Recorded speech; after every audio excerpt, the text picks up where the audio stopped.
की 16 ऑगस्टला परिवहन मंत्र्यांना तुम्ही प्रश्न हा विचारणारच आहे, परंतु ते प्रश्न विचारत असताना 4 बोटं जर आपण दुसरीकडे समोर देत असू तर एक बोट हे आपल्याकडे आहे हे आपण विसरून चालणार नाही. प्रवाशांनी सुद्धा त्याच पद्धतीनं राज्य सरकारला सहकार्य करायचं आहे. आज कॅबिनेटमध्ये सर्व मंत्रिमंडळाच्या उपस्थितीमध्ये माननीय मुख्यमंत्री आणि दोन्ही उपमुख्यमंत्र्यांनी ह्या आमच्या पुस्तिकेचं प्रकाशन केलं आणि परिवहन विभागाने जी भूमिका घेतली आहे त्या भूमिकेचं समर्थन केलं. त्यामुळे मी मंत्रिमंडळातील सर्व सदस्यांचं मनापासून आभार व्यक्त करतो. तुम्ही ही भूमिका घेतली त्यावेळेस राहून सुद्धा मराठी शिकले नाही, ते 15 ऑगस्ट पर्यंत मराठी भाषा शिकतील.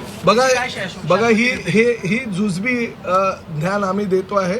हे जुजबी ज्ञान जर कोणी विचार केला मनापासून, मराठी भाषा एवढी प्रेमळ आहे, एवढी स्वच्छ आहे आणि एवढी शुद्ध आणि सोपी आहे की हिंदी भाषिक मराठी भाषा बोलू शकतो.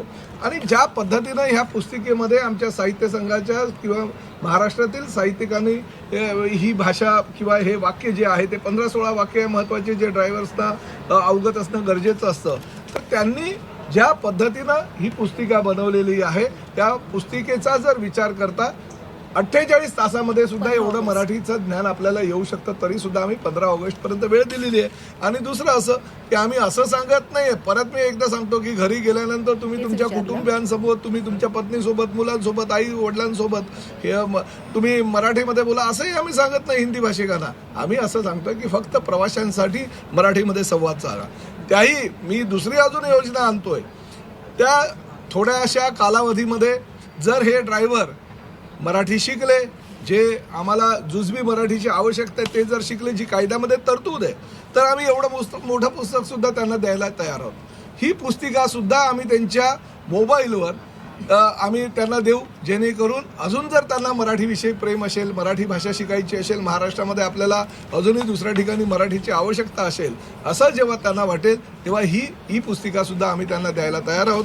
ह्या पुस्तिकेमध्ये आम्ही काही बारकोड सुद्धा ठेवणार आहोत.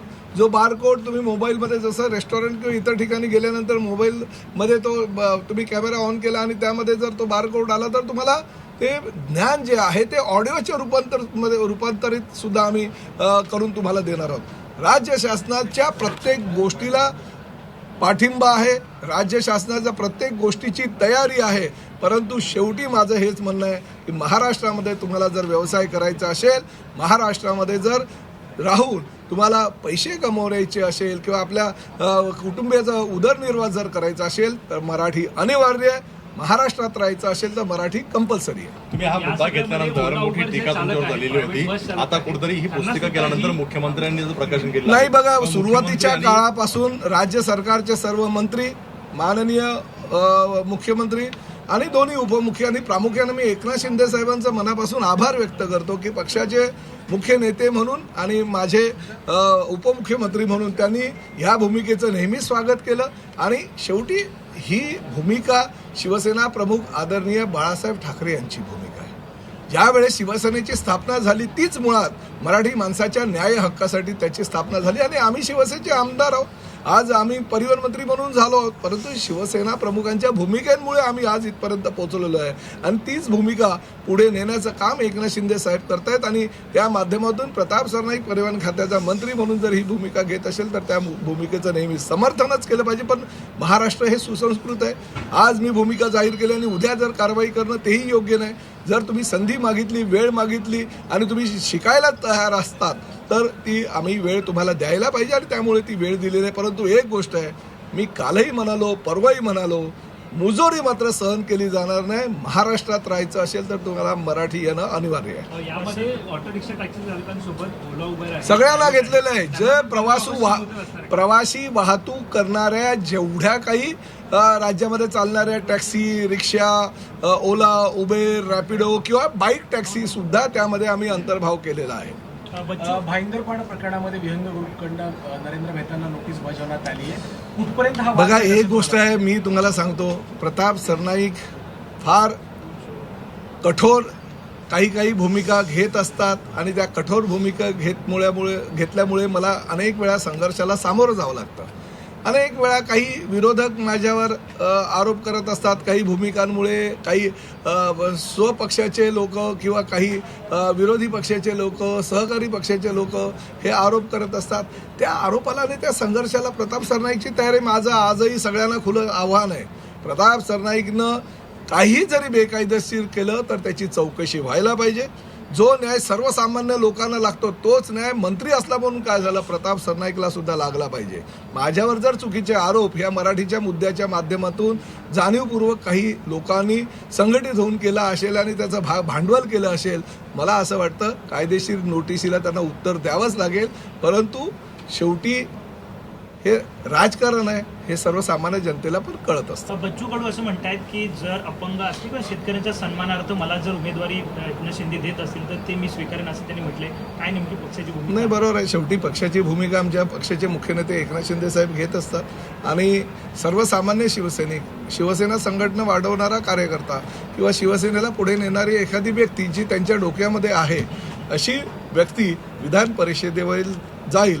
कोणी वशीला मारून किंवा हा माझा नातेवाईक तो माझा नातेवाईक अशा पद्धतीनं कोणी जर एकनाथ शिंदे साहेबांकडे गेलं तर एकनाथ शिंदे साहेब त्यांना उभंही करत नाही. हा एकनाथ शिंदे साहेबांचा गेल्या अनेक वर्षाचा, म्हणजे मी तर 30-32 वर्ष त्यांच्यासोबत आहे, इतिहास आहे. त्यामुळे चांगली व्यक्ती जी पक्ष संघटना वाढवेल, ते सर्वसामान्य जनतेला न्याय देईल, जो महाराष्ट्रातल्या गोरगरीब जनतेला न्याय देईल, त्या व्यक्तीची नेमणूक ते करतील याची मला खात्री आहे. आज प्रताप सरनाईक जी आज जो है कैबिनेट में मराठी सिखाने को लेकर के क्या पुस्तिका लॉन्च की गई है? राज्य के मुख्यमंत्री आदरणीय देवेंद्र जी फडणवीस, उप मुख्यमंत्री आदरणीय एकनाथ जी शिंदे, उप मुख्यमंत्री सुनीताताई पवार, इनकी उपस्थिति में आज ये पुस्तिका प्रकाशित हमने की है. कल ही मैंने कहा था कि 1 मई से 15 अगस्त तक हम एक सभी आरटीओ को लेके हुए एक ड्राइव कर रहे हैं. उस ड्राइव के दौरान अगर किसी हिंदी भाषिक जो हमारा ड्राइवर है, हमारा भाई है, उसको अगर मराठी आता नहीं रहेगा तो उसको पुस्तिका दी जाएगी और उनसे कहा जाएगा कि आप मराठी सीखो, क्योंकि मराठी सीखने की कोशिश करना ज़रूरी है. क्योंकि महाराष्ट्र में अगर आपको व्यवसाय करना है, काम करना है तो मराठी अनिवार्य है. ये राज्य शासन की भूमिका और खासकर परिवहन विभाग का मंत्री के तौर पे मेरी ये भूमिका हमेशा रही है. आज उसका विमोचन हमारे मुख्यमंत्री और उप मुख्यमंत्री ने किया.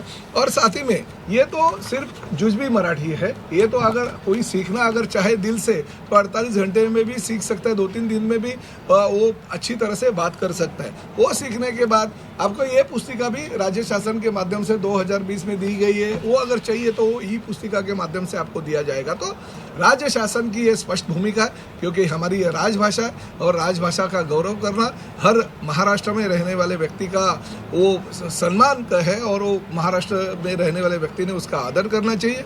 हम जो भी सहूलियत अगर गवर्नमेंट के माध्यम से ये हमारे भाइयों को चाहिए तो देने के लिए तैयार है.